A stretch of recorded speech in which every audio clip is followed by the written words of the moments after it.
Good Hi, evening, good sir. afternoon. Good evening, good evening. How are you? I'm fine, sir. How are you? I'm good too. How's your preparation? Sir, it's going good. Okay. And when's the interview? Sir, it's on 17th October, the day Okay, after tomorrow. right. And any nervousness? Yes, sir, I'm a little bit nervous. But that's okay. Earlier, I gave one mock interview in some other institute. I was very nervous. It was visible on my face. Okay. No, don't worry, don't worry. First, relax. Just feel comfortable. Yes, sir. Which city are you giving the interview? Sir, it's in Delhi. Okay, Delhi. So, and the preparation is good? Yes, sir, I think so. With respect to the knowledge, I think I've done a lot. Apart from that, I'm a little bit nervous. Consider consider the interview as just a normal conversation that you're having with Yes, sir. some of your family members or your friends or a senior, something like that. Okay. Okay. Don't feel it like an interview. Feel it like Yes, a sir. very normal conversation. Relax. Do you want to have some water? No, no, sir, I'm fine. Okay. Shall we start? Yes. Okay. So candidate, please introduce yourself to the board. Faridabad, Haryana. Post that, I have done my BTech in computer science from Ghaziabad, Uttar Pradesh only. And after that, and apart from that, sir, I like to do gardening in my leisure time, and I also like to watch web series. Okay. What kind of web series do you watch? So generally, I prefer comedy or thriller. Okay. The latest, any web series you have seen? Yes, sir. Recently, I have seen a web series named Kala Pani. What was it about? So the story, it is set in Andaman and Nicobar Islands, and it is about all about a mysterious disease, or we could say an epidemic that has actually, uh, as we, it's about an epidemic, and people they were not able to find a cure. It is basically a story of survival, we would say, uh, between to find a cure and to live. Okay. So you talked about Andaman and Nicobar Islands. We have seen lately that because of lot of projects, developmental projects, the ecosystem of these vulnerable islands is threatened. So, what do you think the steps that we can take to protect the unique culture and also the ecology of these areas? Yes, so Andaman and Nicobar Islands are very important when it comes to ecological biodiversity. It has Mm-hmm. approximately one third of marine resources, and we also do have fisheries and other resources and various flora and fauna. So we need to protect that.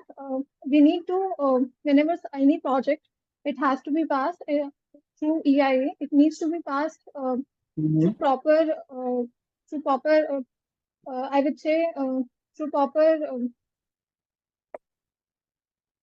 Threat assessment? yes, and that's it. Sir. Okay.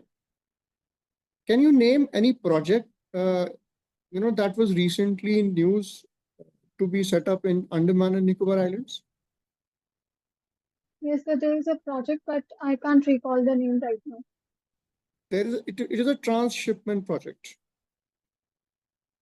Yes, sir. Can you name the place in Andaman? No, sir, I can't Okay. recall it. It's in the Galathea Bay. All right. Okay. Okay. Can you tell me names of two tribes that we can find in these islands? Sir, I could remember Shompe and I can't recall the name of other tribe. Nicobaris? Yes, sir. Okay. Nicobaris. Okay. What is your understanding of the Northeast insurgency? Yes, sir. Sir, Northeast insurgency. It is mainly a result of ethnic clashes, different cultures, Mm-hmm. different values, and different languages that we are having over there. Apart from Mm-hmm. that, sir, it has also historical roots. because it is this, because during the time of Britishers, Britishers actually followed an alienation policy, and due to which they are not able to connect with the mainland India, and that's why the feeling of nationalism could not be developed over there. And mainly they are demanding, most of them, they are demanding separate state, or they are doing secessionist activities, and they're demanding a sovereign state or autonomy over there. Okay. Okay. What do you know about the insurgencies in Assam? Just name two major insurgent groups that are operating there. So in Assam, we have ULFA, that is United Liberation Front of Assam. Its main aim is to set up a different state out of India, a sovereign and a socialist state. And its genesis, I would say, lies from the fact that the demography got changed after the illegal immigrants exist from Bangladesh. And so the other insurgent group is uh, we have National Demographic Front of Bodoland. It is active in north of Brahmaputra River, and its main aim is to set up a separate Bodoland. And sir, it is also responsible for ethnic cleansing of non-Bodos that were existing over there. Good. Can you identify the differences between the demands of the ULFA and the NDFB? So can you repeat the question? Can you differentiate between the demands of ULFA and the NDFB? So mainly the demand of ULFA is related to the demographic changes, and they want a separate state altogether, including all of the Assam. Whereas Bodos, they are more related to their ethnic identity. They want to assert their identity. Okay. Any leaders you can name, at least one leader of these organizations? No, sir. Okay, no issues. Now let's move a little south from India's northeast region. There is a country. Can you name that country? Yes, it's Wayanad. South of India's northeast region. So Bangladesh. Okay. So there has been a recent regime change in that country? Yes, sir. Okay. What are the implications of that regime change on India's geopolitical dynamics and India's strategic interests in the South Asian region? So recently there has been regime change, and we can witness a caretaker government over there. So I would say that Bangladesh is important for us because we are already having two hostile neighborhoods, that is Pakistan and China. And however, we can witness that Bangladesh, the ideology of Bangladesh is shifting more towards the China axis. So it is not a good news when it comes to country like India, and it has already shared it is already sharing various cultural and people-to-people ties.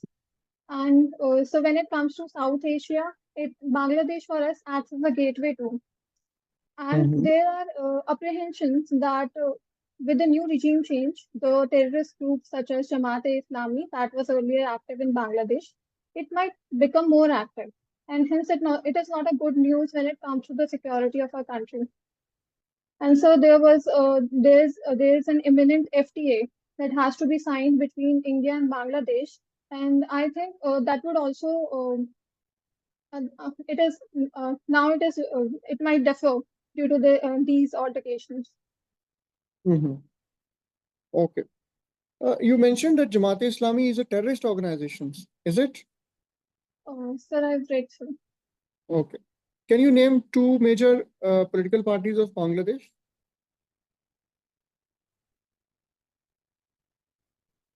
Sir, I could not recall the name. I do know them, but right now I could not. Can you name the leaders? Two major leaders of two major parties? So one was Srimati Sheikh Hasina, and I think right now we have Mohammed Yunus. There's another party there. Sir, I could not recall the name. Okay, no issues. Now, tell me, how can we leverage the use of technology in countering the threat of left-wing extremism? So when it comes to left-wing extremism, we could use technology such as we can use real-time surveillance, we can use machine learning, Mm-hmm. and machine learning that would be used for intelligence purpose. Actually, we can collect the intelligence, we can analyze it, and we can detect the threat also. So also there was issue recently there were attacks in Chhattisgarh earlier last month, I guess. So there were issues that they do not have technology to detect the IED or explosive bombs. And I think there is a dire need for that, for the development of such technology so that our security personnel and civilians, they do not lose their lives. So apart from that, I think uh, we need to give technology to the local people also over there, and so as to create a community policing scenario. Mm-hmm. Can you tell me something about Nord Stream? Yes, so it's a natural gas pipeline that is in Baltic Sea, and it connects Russia to Germany. Okay. Can you name which countries are known as Baltic countries? Yes, sir. So we have, I guess we have Germany, Poland, Russia, Sweden, and we have Finland and uh, uh, Latvia, Lithuania, and Estonia. Majorly, aren't the last three countries, majorly associated with this term, Baltic states? Yes, sir. These Okay, three countries are known as Baltic countries. that was the question. Now tell me, we have this war going on for quite some time in, you know, the heart of Eurasia. Which war am I referring to? So Israel-Palestine war. In the heart of Eurasia, So Russia-Ukraine war. right? So Sorry, sir. what were the major reasons you can attribute to the commencement or outbreak of this altercation between two major countries? So it was started by Russia only, and Russia Mm-hmm. had some issues because it believed that it was expanding towards Asia, and it does not want that, and Mm-hmm. especially since Ukraine has support from West, and Russia actually want to take over the areas of former Soviet Union. So that was the Mm-hmm. main reason behind the attack of Russia on Ukraine. As well as Russia generally is not able to, in order to connect to the main oceans, Russia did so. Anything to do with the eastward movement of NATO? Yes, sir. Tell me about it. So NATO basically is an organization that is expanding, military organization that is But can you expanding eastwards. t- tell me the context with respect to Ukraine war? So I think some country joined it, and there were apprehensions that Ukraine was also going to join NATO, and that's why Mm-hmm. Russia attacked it. Okay. Can you name the countries bordering the Black Sea? Yes, sir. So we have Bulgaria, Ukraine, and Russia, and then we have Georgia, Romania, and Okay. Turkey. Okay. Wonderful. Last question. Who is the president of the Islamic Republic of Iran? So it's Physis Kim something. I could not recall the name right this Masoud moment. Pezeshkian. Okay. Yes, sir. Thank you. Your interview is Thank you, over. sir. What's your assessment? So I prepared everything almost about Andaman and Nicobar. I could not answer it. I was very nervous. No, no, today you were good. I don't think you were nervous. You're fine. So initially, when you were asking me about Andaman and Nicobar Islands, most of the questions I was not able to answer. You can answer now. The project name of the project? I don't pata nahi, sir. Okay. Okay. Anyways, overall, your interview was good. I don't find major issues, and little bit nervousness is okay. I mean, your particularly I would mention that your answers with respect to ULFA and NDFB were one of the best answers I have received in all the interviews. So that was a really good answer. About Bangladesh also, your understanding was good. Overall, I think the interview was fine. There is no serious issue. And the nervousness that you're talking about, don't think about it. It will eventually go. Don't make the Sir, interview bigger than yourself. Okay, yeah, please. sir, I feel that nervousness की वजह से mostly I just पता नहीं interview हो पाएगा कि नहीं because of nervousness. Otherwise knowledge का I can answer that or even I can answer it better अगर मैं interview में ना हूँ तो अभी मैं इतना proper नहीं आप answer कर पा आप रही हूँ अभी. आप ये मत सोचो कि आप इंटरव्यू में बैठे हो, ये आपको ये थॉट दिमाग से निकालना होगा।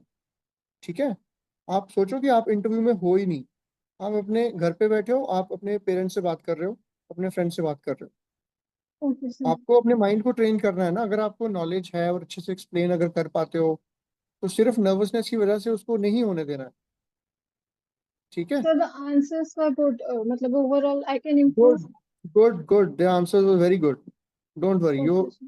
you have an overall good understanding of issues, and I don't see much problem in your interview. You are a good Sir, candidate, you're a potential candidate, believe it. I'm saying this to you.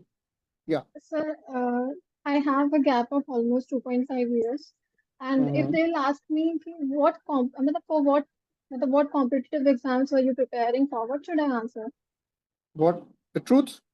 Sir, I recently gave mains, UPSC mains. I do not want to tell them because it would raise a potential question कि, if you'll get selected in UPSC, then So that you would be you an tell issue. that you tell that I've been waiting for UPSC. Don't tell them yet that you qualified. That's it. Okay, sir. If that's otherwise, I don't see any problem even telling that you written the mains. That shows your strong credentials also. There is no problem that you written the mains, because they understand the candidates, they do try to give all the exams. So ऐसा कुछ नहीं है, आपको उतना नहीं सोचना है। आपको सिर्फ उस दिन में जो सवाल है, शायद ऐसा सवाल आएगा भी नहीं। I don't think they will ask. They are not there Okay. to, they will not kind of target you. They are there to facilitate you. They will be helpful to you. Don't worry. Don't worry about it. Sir, just one last question. My facial expressions, was it visible that I am very nervous? No, no. Okay. Relax. Okay, Relax. sir. Little Okay. bit here and there, but it's okay. Don't be. Very Yes, good yes. candidate. Don't feel nervous. Okay. Okay. Thank you, sir. Okay. All the best. Good luck. Thank you.